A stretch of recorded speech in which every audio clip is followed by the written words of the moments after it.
welcome to Woman Crown Wednesday. My name is Mwendenjada, and it's always good to continuously engage with you in the comment section. So if it's your first time here, kindly just write down on the comment section. Just let me know that it's your first time. I would love to just appreciate you and to welcome you. So today we are going to talk about an interesting topic: 5 lies that are commonly told in the bridal shower. Now, disclaimer, bridal showers are amazing. But some of the information that we are given, they don't work for all marriages. Marriages are different. Just as individuals we are different, so are marriages. So you need to know that everything you're told in the bridal shower will not work. You need to identify what is going to work out for you and what is not going to work out for you. And I feel like bridal showers are a very pivotal they are very pivotal events before your wedding, because it helps you form a certain mentality in your mind that can either set you free or set you bound in your marriage. So you need to be very careful about who speaks in your bridal shower, who attends your bridal shower. I thank God for the women in my life, because especially one of my friend who was she was my best couple, and so she's the one who was planning the bridal shower.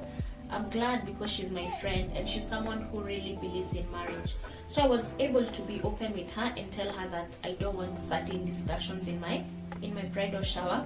And she was also very keen because her marriage works and she believes in good marriages. So she was also helping me in when something that's not true was being said. She was quick to interject and to speak the right thing, which I really appreciate her for that. So also for you, maybe you have not had any bridal shower but you're looking to get married, it's key for you to identify maybe a speaker that you would want to come speak at your bridal shower. Let them be people who believe in marriage. Let them be people who are God-fearing. Let them be people who understand that marriages are different, and it's all for the glory of God. Exalt God in your bridal shower. I know there are a lot of things that happen in bridal showers, but remember, because my channel is Christian, I am going to emphasize on godly principles. Godly principles should be discussed during that bridal shower. It's not the time to think about your exes and maybe talk to them for the last time. No, it's not time to indulge in all sorts of drinks. Like a bridal shower is, it shows a start of something, and you need to start that journey of marriage at a sober point. So there's no need for you guys to become drunk so that you may discuss all things that ought to be discussed. No, that's wrong. You need to be sober. You may discuss quality information that is going to take you through. So let me just mention some of the funny advices that I've had outside there, which don't work for most relationships. Number 1 is that the first year is honeymoon. Can you imagine getting in with that mentality? I've had people who divorced in maybe 3 months or even 6 months. And sometimes I tend to think it's because they got in with the mentality that it's all bliss, it's all joy, that you're not going to argue. That's not because you found the one, then you're going to have a happily ever after. Then you get into marriage and start arguments. You start arguments, you're not seeing eye to eye. Then it makes you figure out that because I was told that it's honeymoon, it's all merry, it's all joy, then I'm in here with the wrong person. That's not true. Again, as I say, different marriages work out differently. We all go through seasons and timings. They are all different. So you need to understand that we are coming here. This is the beginning of our marriage, and it's for us to define how we want it to be. And then arguments, they do not, because they are arguments, it doesn't mean that you're not having your honeymoon. You can argue, but still it matters on how you argue. You can have healthy arguments, and I believe it's part and parcel for every relationship, be it business-wise, be it in marriage. There has to be healthy arguments, because we don't see things the same way. We have come from different backgrounds, we have different belief systems, we have been brought up differently, and so we don't have to agree on everything. So in as much as you're being told that the first year will be honeymoon can last forever. It doesn't have to be only one season, it can be forever. It just matters, are you having healthy discussions? Are you forgiving each other easily? And are you giving each other second chances? Okay? Yes. So the other one is in regards to difficult in-laws. The truth is, like I stand to testify, that you can be best of friends with your in-laws. You can have amazing in-laws who will just be your friends. And I like to say this, when you're getting married, get in with the mentality that I am coming to find another family that we can be friends. I'm coming to initiate a friendship with these other people. Because if you get in with the mentality that I am coming to find difficult in-laws, everything that you hear from your in-laws side, be taking it up with a wrong heart, like with a hard heart. Because just as the word says that out of the abundance of the heart everything flows.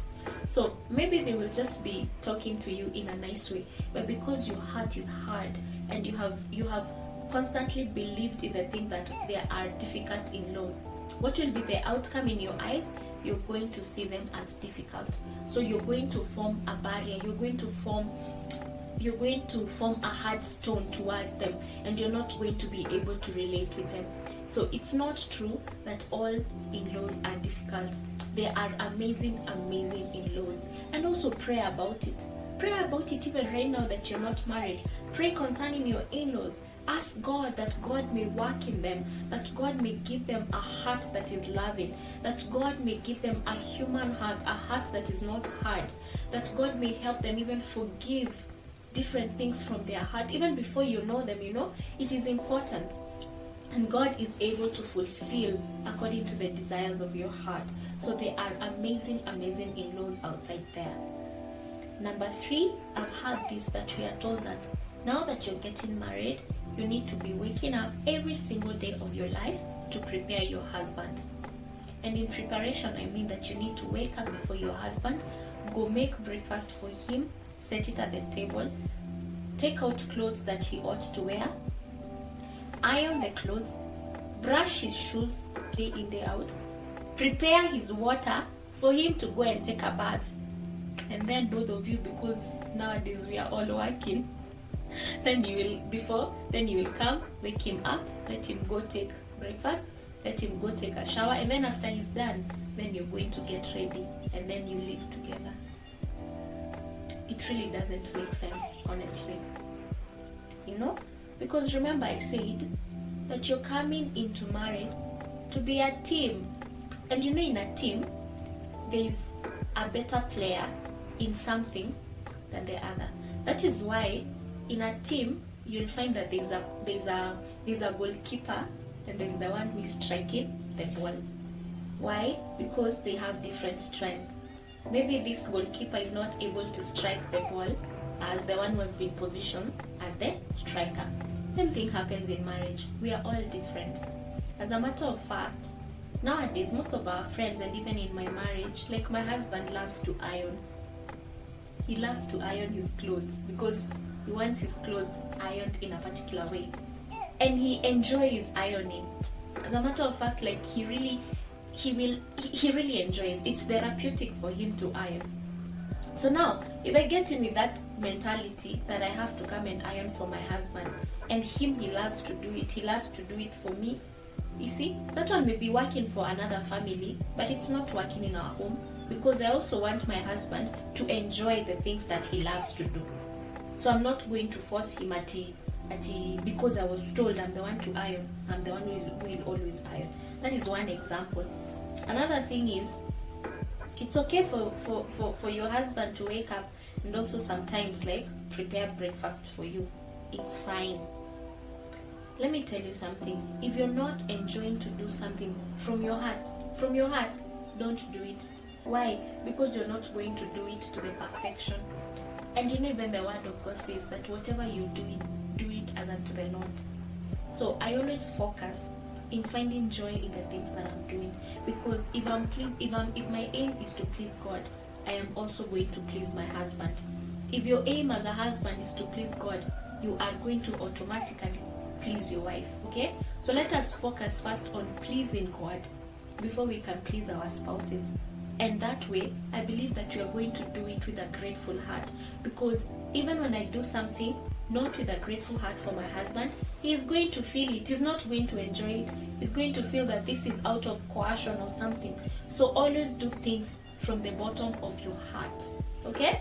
And that way, you're going to find meaning in it, and you're both going to enjoy. So the other one that I've heard that is discussed in bridal showers is that sex is painful. It's not true. I know there are those who have had maybe first time experience when it was painful, but again, it doesn't apply for everyone. So don't get in with that mentality that you're going to have pain while having sex, because one thing that I realized is that sex is a state of the mind. If your mind is relaxed, the whole thing is going to be fun. But if your mind is not relaxed and you have amplified pain in your mind, it's going to be painful, because as women, there is a connection to our mind and to our hormones. Not even as, I think basically everyone, but because we're talking about women, is that connection between your mind and your hormones. So if your mind is not set, there are certain hormones that are not going to be released, and these hormones, they help us enjoy sex. So you ought to know that it's not for everyone that sex is painful. There are those who had painful sex, but it doesn't guarantee that you will also have painful sex. As a matter of fact, I like to tell people, focus on foreplay. If you have foreplay, and then communicate. If you feel you're not wet enough, communicate to your husband. Tell him that, you know what, I'm not yet ready. So could we continuously do what? Engage in the foreplay until I feel I'm ready. Now when you're ready, enjoy the thing. It's going to be amazing, okay? And while I'm still at it, I know there's also this common thing that said that as a woman, you sleep and beside your bed that you have hot water. You have a basin and you have a flask where you have hot water and a clean towel. That one, hey, my lovelies, that's not for everyone. I tend to say this, well, you're on honeymoon because it's your first time to engage in sex and all that. Communicate. That is why I insist on, you need to be friends with your husband. Communicate on what works for you and what doesn't work for you. There are people after sex, you just want to go and do what? And have a shower. Or there are people who love that once you finish having sex, your husband is the one who is doing what? Who is serving you. Sex is all about serving one another. And the more you serve each other, the more it becomes enjoyable. Maybe there are those whose their hubby wants to be cleaned after sex. That is why I say communicate. Let it not be a final. Get to understand it, okay? Different things work for different people. And then the other one that I want to point out, hey, this one is funny. I've heard that people say that you need to shower and dress up for your husband. My friend, if that will be your motivation, then it means when you're mad at your husband, then you're not going to shower and you're not going to wear well. Why? Because the motivation is your husband. That shouldn't be your motivation. You shower for you and you dress well for you. Why am I saying this? Because when you dress well, you're going to be confident and you're going to be bold. And you know, men love confident women. Men love bold women. The other one is when you shower for you, you know that it's my responsibility to maintain hygiene. Your husband is going to want you. Your husband will be looking forward to coming home. Why? Because he knows that my wife is clean. And anytime I'm around her, there's amazing smells. I can just be myself. I can go anywhere, can go down, can go up. I can just be me around her. Why? because she is clean. So let the motivation be you, that you're doing it first for you, for hygiene purposes, and then if you're doing it for you, it will automatically do what? Spill out even to your husband, okay? Your home is going to be amazing. So get in with the mentality that I am doing it for me. And another one, before I go, is this idea of, I'm sure you have had this in some bridal showers, that when you want sex, that you wait for your husband, then wear maybe a short thingy, then go bend in front of him and do all those gimmicks. Wait, what is easier? Is it easier to just sit down with your hubby, or during the day just send him some text, or tell him that, you know what, can we go down tonight? Or I want to enjoy, can we enjoy each other? You know, men love women that initiate the thing. Like, they feel so good, they feel wanted, because if I'm initiating sex, it means that I enjoy when we are sexing. I enjoy it, you know. So don't be afraid to say, don't be afraid to tell him when you want it. You don't have to go the long way of wearing different things and going and bending down and doing all those things. It's not going to help you.